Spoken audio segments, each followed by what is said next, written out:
73 বছর হয়েছে, 70 রুপে 3 বছর বাজান। এর ভিতরে অত বড় ভূমিকম্প আর আমরা পয়দুয়া দেখছি না বাজার। বাজার মাসে মাসে মানুষ দৌড়াদৌড়ি লাগিছে, বাজানি বিল্ডিং এর যে মানুষ পড়ছে দৌড়াদৌড়ি করে গিয়ে দেন গা নাক মুখ কিছু ভাঙছ। যান বাসায় তো বাজান সকল তো চেষ্টা করে বাজি। আরে আমি পড়ে গেছাম গা,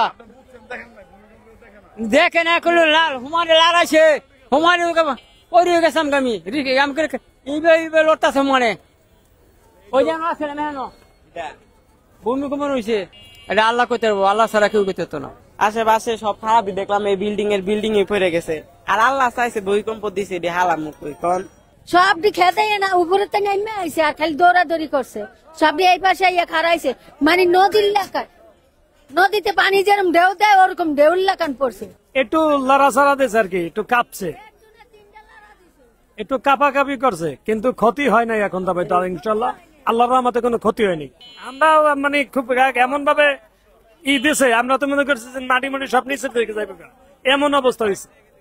মানে একটা লাড়া দিয়েছে 3 সেকেন্ডের লাড়া, মানে 3 সেকেন্ড হয়েছে, 3 সেকেন্ডে আর কি সব ওলট পালট, এই রাস্তা কাঁপছে অনেক, 3 সেকেন্ডে কাঁপছে। আর ওইটা আমাদের আর কি, আমরা তো অনেক ভয়ে ছিলাম, এই আর কি আতঙ্কে ছিলাম, কিন্তু আল্লাহর রহমতে কিছু হয়নি আর কি। ওইটা ফাটছে, আর এটা আর 1 সেকেন্ড হইলে এটা ফাইটা যায়।